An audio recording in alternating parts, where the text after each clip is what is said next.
Саялы Сарқан ауданында спорт есірткіге қарсы ұранымен шаңғы жарысынан Жетісу облысының чемпионатына қош келдіңіздер.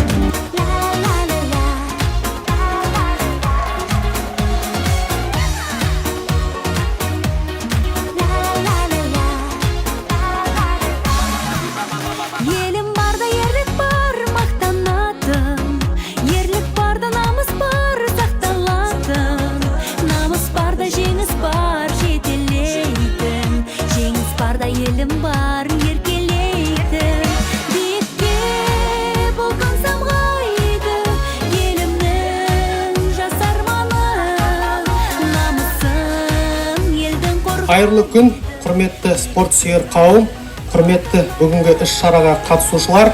Бүгінгі жарыс, шаңғы жарысы құтты болсын. Сіздерге тек қана сәттілік тілеймін. Спорт әрқашанда есірткіге қарсы деген ұранмен осындай іс-шаралар ауқымды өтуде, және де бұның маңызды мақсаты бар, түбі бар деп айтсақ та болады.